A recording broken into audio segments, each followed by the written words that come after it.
Hey, I'm Anna from Audiologic, and welcome to Tech Tuesdays. This week, we're going to look at the difference between analog and digital wireless audio and what works best for your application. I have with me today a selection of wireless microphone products. We have Shure ULXD, Sennheiser Evolution Wireless, Shure BLX, and AMC iLive, and I'm wearing a Shure QLXD set. 3 of these are analog systems and 2 are digital, but what does that mean for you and your application? Let's start with the analog systems. More often than not, analog wireless systems use frequency modulation, or FM, to transmit a signal. Yes, FM, like your car radio, but on much higher frequencies. With analog modulation, the carrier frequency deviates depending on the content. If you were to look on a real-time spectrum analyzer, at first you'd see a single static carrier frequency indicating a radio signal with no content, but once you start speaking into the mic, the carrier frequency starts to deviate.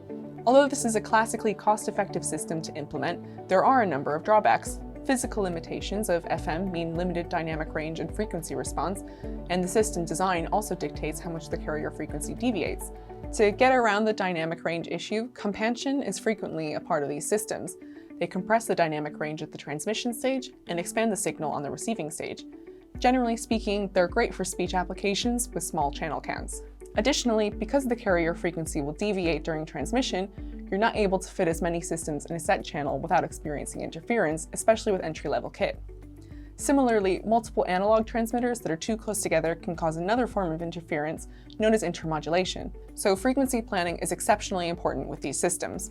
On the other hand, we have digital systems. These systems commonly use PSK, or phase shift keying, for their modulation, which works by changing the phase of the carrier signal. This is a much more efficient way of modulation, which means not only is the full frequency response sent, but also the full dynamic range, meaning compansion is not required. Since they carry a digital signal which then gets converted back to analog, they're also able to discard any RF noise picked up along the way. These systems also benefit from linear circuitry, which means they don't experience intermodulation as analog systems do. A carrier frequency also occupies a fixed bandwidth regardless of dynamic range or frequency content.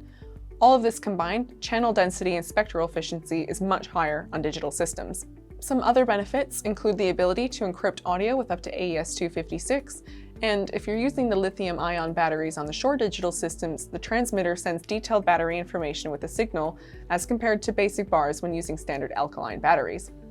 A drawback for some might be latency. Anything digital will always have measurable latency, as the audio needs to get converted back to analog at the output of the receiver.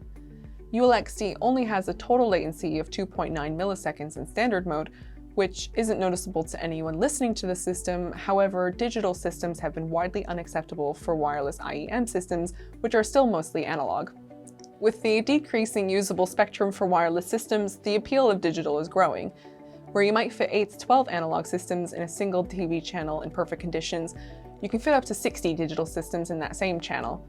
The argument of analog versus digital is ever ongoing, from CDs versus vinyl to analog versus digital mixing desks.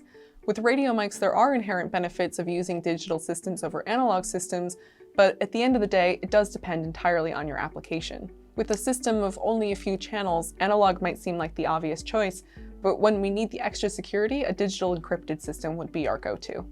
If you're having trouble figuring out which wireless system is the best for you, or if you have any other questions, let us know. We're always happy to help.